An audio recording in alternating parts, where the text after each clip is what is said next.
Sikat ang mga action movies dahil sa mga pasabog at computer effects.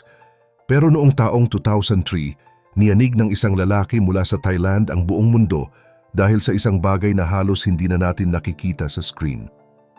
Ang pelikulang Ong Bak ang nagpakilala kay Tony Jaa, ang aktor na gumawa ng mga stunts na walang tulong ng kahit anong wire, walang doubles, at lalong walang daya ng CGI. Gamit lang ang sarili niyang katawan at ang sining ng Muay Thai, napatunayan niya na kaya niyang gawin ang mga bagay na akala natin ay imposible sa totoong buhay. Pero sa kabila ng lahat ng parangal at bilis ng kanyang pag-akyat sa tuktok, isang malaking palaisipan ang iniwan niya sa kanyang mga fans. Bakit sa gitna ng kanyang kasikatan ay bigla siyang nawala at tila tinalikuran ang lahat ng kanyang pinaghirapan? Ano nga ba ang totoong nangyari sa likod ng mga kamera na naging dahilan ng kanyang pagbagsak? Pero bago po ang lahat, baka pwedeng palike ang video na ito dahil napakalaking bagay na ito sa aming content creators at mangyaring mag-comment sa baba kung taga saang lugar ka para malaman namin saan umaabot ang ating mga video. Maraming salamat po. Si Tony Jaa ay hindi ipinanganak na mayaman. Ang totoo niyan, lumaki siya sa isang simpleng probinsya sa Surin, Thailand. Ang kanyang mga magulang ay mga magsasaka na sanay sa hirap ng buhay sa bukid. Noong bata pa siya, ang tanging libangan niya ay ang panonood ng mga lumang martial arts movies tuwing may pista sa kanilang templo. Dito niya unang nakita ang mga idolo niyang sina Bruce Lee at Jackie Chan. Habang ang ibang bata ay naglalaro lang, si Tony ay seryosong ginagaya ang bawat sipa at talon na nakikita niya sa screen. Dahil wala silang gamit, ang mga puno ng saging at ang putikan sa bukid ang naging training ground niya. Dito pa lang ay makikita na natin ang tindi ng kanyang determinasyon. Dahil sa kanyang pangarap, hindi siya tumigil hanggang sa mahanap niya ang taong magbabago sa buhay niya, ang action director na si Pana Ritikrai. Pero huwag niyo isipin na naging bida siya agad. Sa loob ng maraming taon, nagtrabaho muna siya bilang isang stuntman. Siya yung tagasalo ng mga suntok at tagatalon sa matataas na lugar para sa mga sikat na artista. Napakadelikado ng trabahong ito dahil sa isang maling galaw lang ay pwede siyang maparalisa o mamatay. Pero lahat ng ito ay tiniis niya para lang matutunan ang bentahe ng tamang timing sa harap ng kamera. Nang ilabas ang pelikulang Ong Bak, doon na nagbago ang lahat. Naging usap-usapan sa buong mundo ang kanyang bilis at lakas. Hindi makapaniwala ang mga tao na ang isang tao ay kayang tumalon sa ibabaw ng mga sasakyan at makipaglaban sa dose-dosenang kalaban nang hindi man lang humihingi ng tulong sa mga safety equipment. Sinundan pa ito ng pelikulang The Protector, kung saan ipinakita niya ang isa sa pinakamahirap na fight scenes sa kasaysayan ng pelikula, ang diretsong 4 na minutong bakbakan na walang kahit isang cut. Sa puntong ito, siya na ang itinuturing na bagong hari ng action movies. Dahil sa ipinakitang husay ni Tony Jaa, hindi lang mga ordinaryong tao ang napanganga, kundi pati na rin ang malalaking pangalan sa industriya. Isipin nyo, pati ang sikat na action star na si Donnie Yen ay inaming na-inspire sa kanya para mas pagbutihin ang sarili niyang mga fight scenes. Sa puntong ito, hindi na maiwasang ikumpara si Tony sa mga alamat tulad ni Bruce Lee at Jackie Chan. Marami ang naniwala na siya na talaga ang mukha ng bagong henerasyon ng martial arts dahil ang estilo niya ay mas totoo at mas palaban. Dahil sa ingay na ginawa niya, nakarating ang balita hanggang sa Hollywood.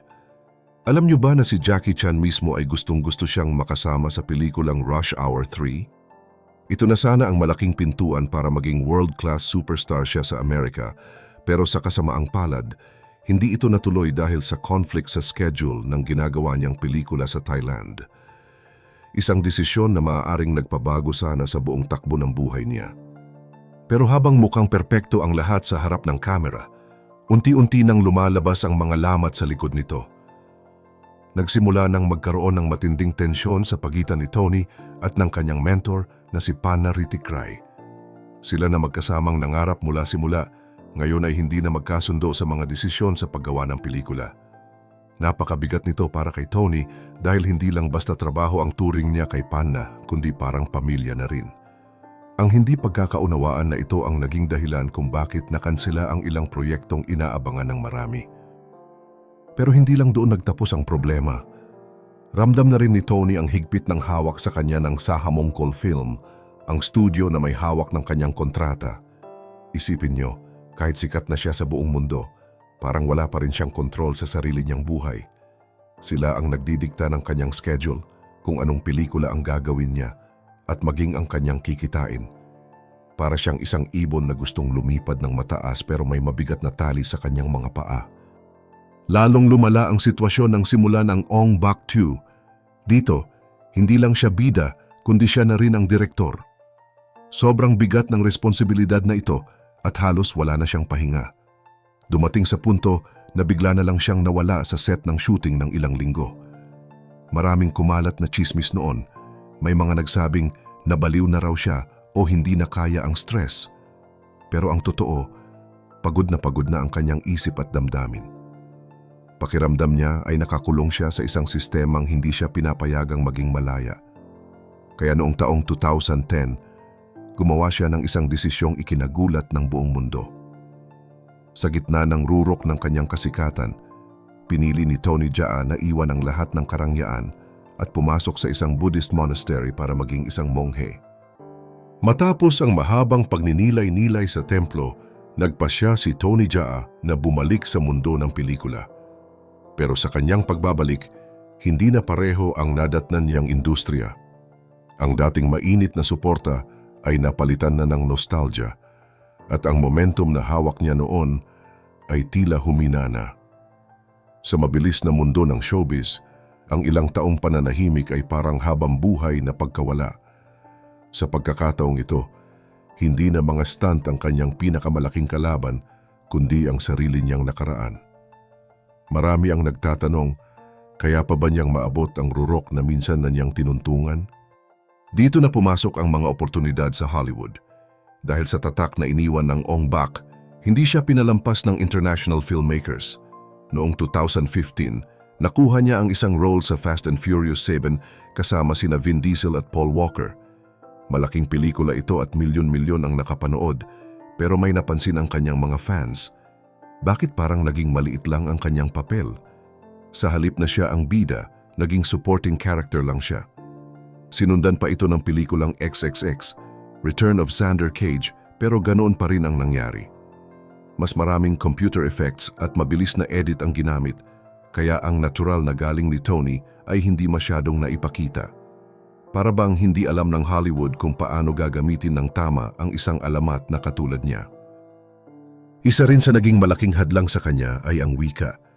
Sanay si Tony na ang kanyang katawan ang nagsasalita sa pamamagitan ng galaw. Pero sa Hollywood, kailangan ang mahabang usapan at mabilis na palitan ng English lines.